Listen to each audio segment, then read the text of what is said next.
Hello, नमस्कार। कोविड-19 के इस मुश्किल घड़ी में बच्चों, हम सभी लोग अपने घरों में रहकर कार्य करने के लिए थोड़ा मजबूर हैं। लेकिन मुंबई महानगर पालिका ने आपको घर बैठे ही पढ़ाने या यूं कहें अध्ययन करने का एक मौका दिया है, जो कि हमारे महानगर पालिका के चैनल द्वारा आपको वीडियो के रूप में लेसन प्रसारित किया जाएगा। और उस लेसन के जो विषय हैं वो आपके स्क्रीन पर दिखाई देंगे और उसके टॉपिक भी आपको स्क्रीन पर ही दिखाई देंगे। तो चलिए शुरू करेंगे हम आज का अपना लेसन। तो बच्चों, आप स्क्रीन पर देख रहे हैं हमारा आज का घटक, आज की कक्षा, और वह है कक्षा 8वीं और हमारा विषय होगा आज का सामान्य विज्ञान। और इस पुस्तक के अंतर्गत आज का हमारा पाठ है पाठ पहला, living world and classification of microbes, part 1, अर्थात सजीव सृष्टि एवं सूक्ष्म जीवों का वर्गीकरण, जिसका पहला भाग आज हम देखेंगे। और मैं हूं आपका वर्चुअल मार्गदर्शक अजय कुमार मौर्य, वीटीसी दादर से। पहले शुरू करेंगे हम यह क्लासिफिकेशन ऑफ माइक्रोब्स, सूक्ष्म जीव का वर्गीकरण। तो सबसे पहले हम सूक्ष्म जीव का अर्थ क्या समझेंगे, उसका आकार क्या है वह जानेंगे। तो आकार का अंदाजा कैसे लगाएंगे, पहले एक अनुपात चेक करते हैं। 1 मीटर बच्चों आपको पता है 3 फुट से थोड़ा अधिक। उस 1 मीटर में 10⁶ माइक्रोमीटर होता है और 10⁹ नैनोमीटर होता है। इसका क्या अर्थ हुआ कि 1 मीटर के आप अगर 10 लाख भाग करें तो वो जो छोटा सा भाग आएगा वह माइक्रोमीटर कहलाता है। 1 मीटर का 10 लाखवां भाग, और उसका 100 करोड़वां भाग अगर लेंगे, 100 करोड़ भाग कर देंगे तो वह नैनोमीटर कहलाता है। यानी 1 मीटर का 100 करोड़ टुकड़ा करेंगे तो जो छोटा से छोटा टुकड़ा जो आएगा वह नैनोमीटर कहलाएगा, 1 नैनोमीटर। अब मीटर तो काफ़ी बड़ा है, आपके हिसाब से हम मिलीमीटर लेते हैं। आप सेंटीमीटर का 10वां हिस्सा आपने स्केल में देखा होगा, एक पट्टी में देखा होगा, छोटा सा भाग 1 मिलीमीटर। उस 1 मिलीमीटर के अगर 1000 टुकड़े आप करते हैं तो जो भाग आएगा वह माइक्रोमीटर कहलाएगा। 1000 भाग, उस 1 मिलीमीटर में 1000 भाग। और अगर उसके हम 10 लाख भाग करते हैं मिलीमीटर के तो वह नैनोमीटर बन जाएगा।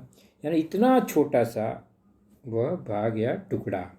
तो क्या 1 मिलीमीटर को देखने में हमें तकलीफ होती है, हम उसके 1000वें भाग को तो आंखों से देख ही नहीं सकते और 10 लाखवें हिस्से को तो बिल्कुल नहीं देख सकते।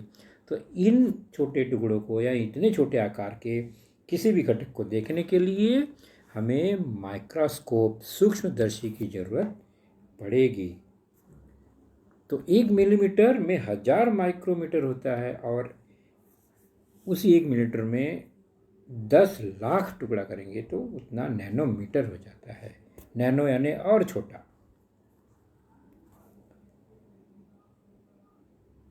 तो हम क्या निष्कर्ष पर निकालते हैं कि वे जीव जिन्हें मनुष्य नंगी आंखों से नहीं देख सकता तथा जिन्हें देखने के लिए सूक्ष्मदर्शी यंत्र की आवश्यकता पड़ती है, उन्हें सूक्ष्म जीव कहते हैं।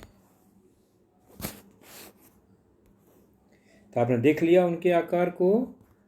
तो हमने जाना सूक्ष्म जीव क्या है, कि वे जीव जिन्हें मनुष्य नंगी आंखों से नहीं देख सकता तथा जिन्हें देखने के लिए सूक्ष्मदर्शी यंत्र की आवश्यकता पड़ती है, उन्हें सूक्ष्म जीव कहते हैं।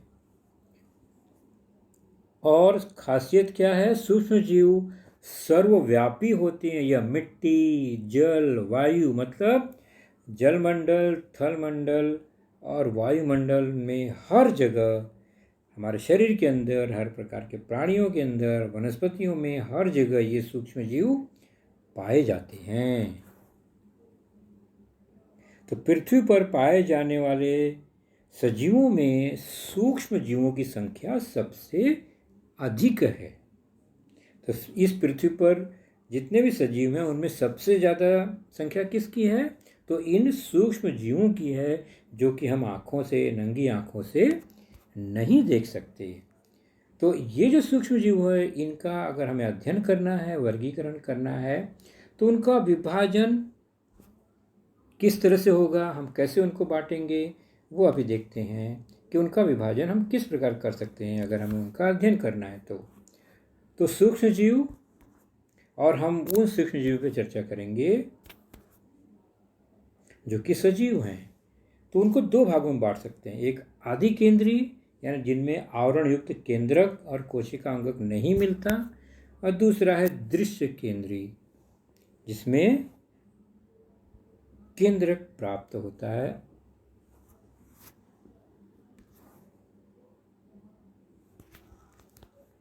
तो आदि केंद्रीय और दृश्य केंद्रीय, इन दो भागों में इनको हम बांट लेते हैं।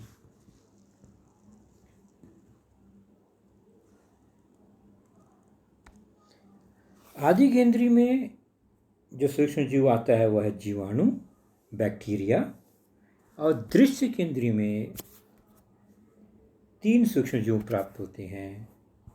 एक है आदिजीवी, प्रोटोजोआ, दूसरा है कवक, फंगाई, और तीसरा है शैवाल, अलगे। तो ये 4 तरह के सूक्ष्म जीव मिले हैं जो कि सजीव की कैटेगरी में आते हैं। ये सजीव सूक्ष्म जीव हैं 4 प्रकार के, जिनमें जीवाणु का आकार 1 माइक्रोमीटर से 10 माइक्रोमीटर के बीच होता है। आदिजीवी का 200 माइक्रोमीटर के आसपास होता है।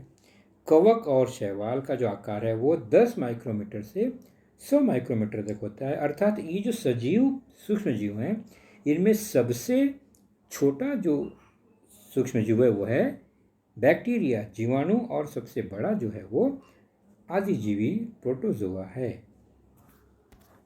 चलिए हम इन्हीं सजीव सूक्ष्म जीवों पर चर्चा करेंगे।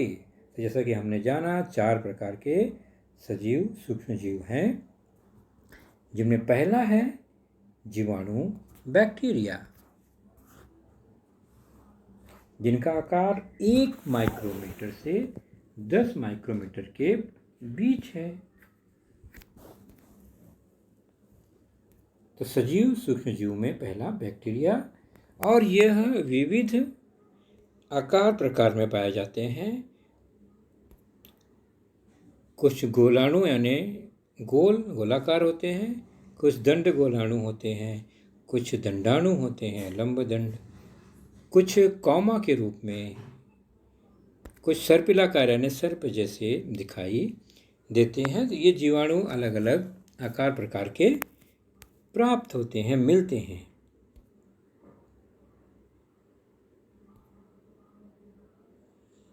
और यह पृथ्वी पर सबसे अधिक संख्या में पाए जाने वाले सूक्ष्म जीव ही हैं, और ये बहुत तेज़ी से बढ़ते हैं। 1 से 2, 2 से 4, 4 से 8, 8 से 16, यानी ये द्विविभाजन यानी हर एक 2-2 में बढ़ता है और बहुत तेज़ी से बढ़ता है।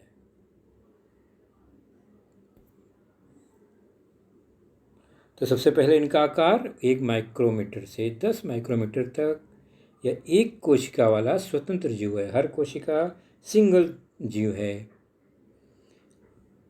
और आदि केंद्र की कोशिका होती है। आदि केंद्र की कोशिका मतलब कोशिका में केंद्रक और आवरण युक्त जो अंगक है वो नहीं पाए जाते। और इनका प्रजनन की संख्या जो है वो द्विविभाजन पद्धति से आगे बढ़ती है। 1 से 2, 2 से 4, 4 से 8, 8 से 16, 16 से 32, 32 से 64, इस तरह से ये बढ़ते हैं, और 20 मिनट में ये अपने आप को दुगना कर लेते हैं।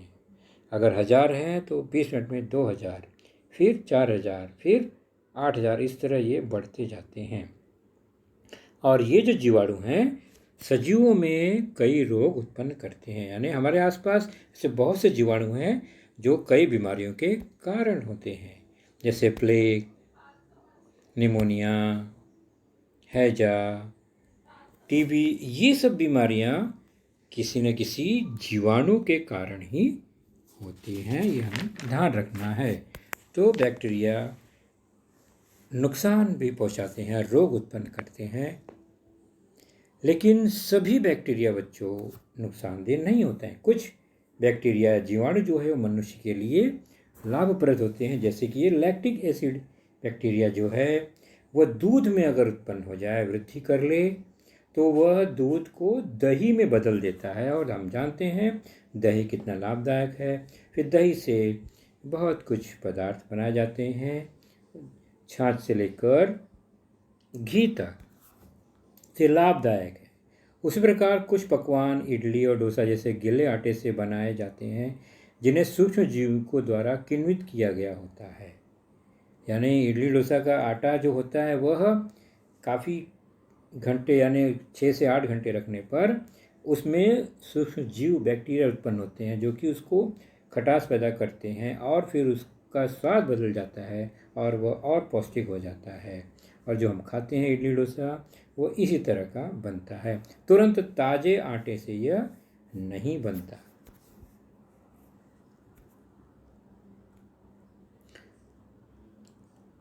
उसी प्रकार पनीर वगैरह बनाने में उनको खुशबू देने के लिए भी जीवाणु का उपयोग किया जाता है, और पेनिसिलिन नामक एंटीबायोटिक दवा बनाने में भी जीवाणुओं का प्रयोग किया गया है, उपयोग किया गया है, जो कि डिप्थीरिया, काली खांसी, निमोनिया की रोकथाम में महत्वपूर्ण भूमिका निभाते हैं। तो औषध बनाने में जीवाणुओं का उपयोग किया गया है। तो पहला सूक्ष्म जीव था जीवाणु। अब चलते हैं हमारा दूसरा सूक्ष्म जीव आदिजीवी प्रोटोजोआ, जिसका आकार सबसे बड़ा है इन सूक्ष्म जीवों में, 200 माइक्रोमीटर के आसपास। तो ये सजीव सूक्ष्म जीव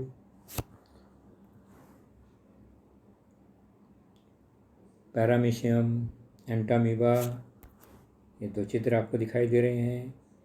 ये भी एक कोशिका वाला स्वतंत्र सजीव है।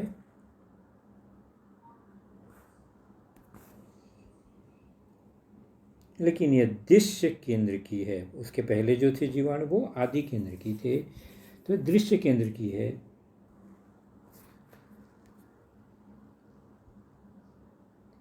और द्विविभाजन पद्धति से इसका प्रजनन होता है, यानी ये भी 1 से 2, 2 से 4, दुगना दुगना होते जाता है, अपने आप को दुगना करते जाता है। ये भी सजीव जो है आदिजीवी भी कई सजीवों में रोग उत्पन्न करते हैं, बीमारी का कारण बनते हैं। जैसे ये एक अमीबा है, यह एक आदिजीवी है। पैरामीशियम, ये मटमैले पानी में स्वतंत्र जीवन यापन करते हैं। उसी तरह एंटामीबा, जो कि आंव यानी हमारे शरीर में जाने पर आंव, पेट दर्द, पेचिश या पेट की बीमारी का कारण बनती है, ये एंटामीबा।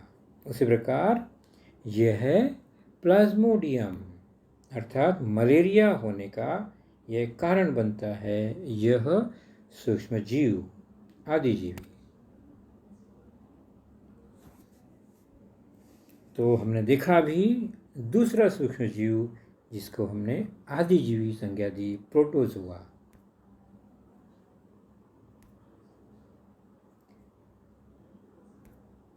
तीसरा सूक्ष्म जीव है कवक, फंगाई, जिसका आकार 10 माइक्रोमीटर से 100 माइक्रोमीटर के आसपास होता है, यानी आदिजीवी से यह छोटा होता है आकार में, लेकिन बैक्टीरिया से बड़ा होता है। तो सजीव सूक्ष्म जीवों में यह आता है कवक। और चूंकि यह सजीव सूक्ष्म जीव है, लेकिन कुछ फंगाई कवक जो है वह सूक्ष्म नहीं है, मतलब हम उन्हें आँखों से भी देख सकते हैं, जैसा कि आप यहाँ पर चित्र में देख रहे हैं। मशरूम, कुकुरमुत्ता आपने देखा होगा, सड़े गले पदार्थों पर यह बढ़ता है। एक कोशिका वाला स्वतंत्र जीव यह भी है। दृश्य केंद्र की कोशिका है यह। और विभाजन इसका जो है वो तीनों पद्धति से हो सकता है। किसी में द्विविभाजन, किसी में लैंगिक, किसी में अलैंगिक पद्धति से प्रजनन होता है। और यह मृत्युपजीवी होते हैं, अर्थात सड़े गले पदार्थों पर यह जीवित रहते हैं। साफ सफाई का काम करते हैं, हमारे आसपास के कूड़े कचरे सड़े गले पदार्थों को यह चट करते हैं। और इसमें हर जो कवक है वह लाभदायक नहीं है। कुछ कवक जो है बीमारी का कारण बनते हैं, जैसे कि यह हाथी पाँव, दांत खाज, दमा, गंजापन इत्यादि जो है बच्चों, यह कवक फंगस के कारण ही होता है। लेकिन कुछ कवक जो हैं लाभदायक ही होते हैं। मशरूम हाई प्रोटीन युक्त यह खाद्य पदार्थ है, लेकिन हर मशरूम की प्रजातियां खाने योग्य नहीं होती है, खतरनाक होती हैं, जहरीली भी होती हैं। उसी प्रकार यह एक महत्वपूर्ण कवक है ईस्ट, जो कि पाव ब्रेड को नरम मुलायम फुलाने में बनाने में इसका उपयोग होता है। तो इसके आटे को भी ईस्ट द्वारा किण्वन किया जाता है और फिर बनाया जाता है, तो फिर वह फुला नरम पाव या ब्रेड तैयार हो जाता है। तो यह है ईस्ट से बनने वाला पदार्थ।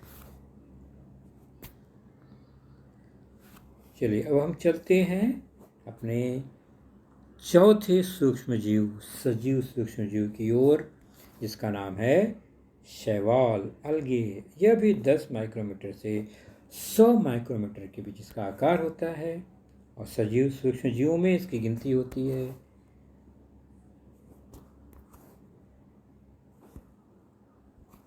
यह भी एक कोशिका वाला तथा कुछ बहुकोशिकीय स्वयं पोषी सजीव होते हैं, यानी यह एक प्रकार का वनस्पति है सजीव।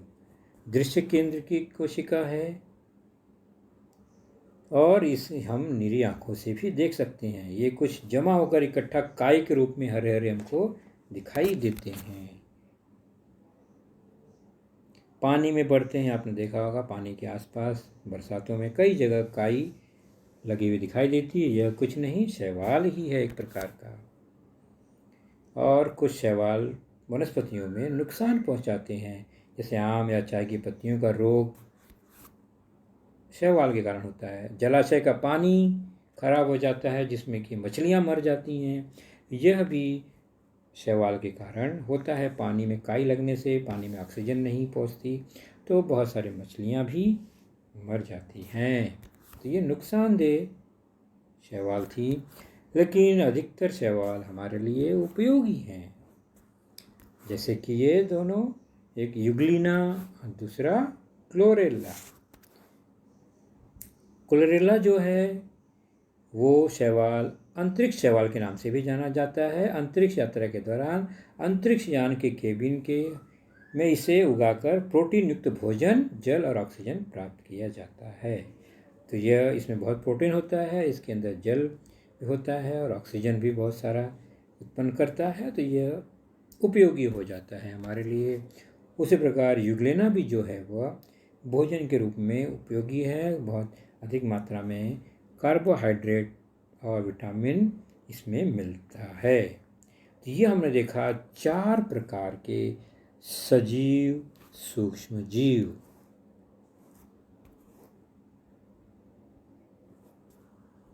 इसके बाद बच्चों एक सूक्ष्मजीव और है, जिसका आकार 10 नैनोमीटर से 100 नैनोमीटर के बीच है, यानी ये बहुत ही सूक्ष्म है। माइक्रोमीटर से मतलब बाकी जो सजीव हैं सूक्ष्मजीव उनसे 1000 गुना छोटा, जिसे हम विषाणु कहते हैं, वायरस कहते हैं, और यह सजीवों की कैटेगरी में नहीं आता। तो विषाणु को हम सजीव सूक्ष्मजीव नहीं मानते, इसलिए आज हम केवल चर्चा करेंगे केवल सजीव सूक्ष्मजीव का। हमने निर्जीव सूक्ष्मजीव यानी विषाणु पर चर्चा आज नहीं करेंगे।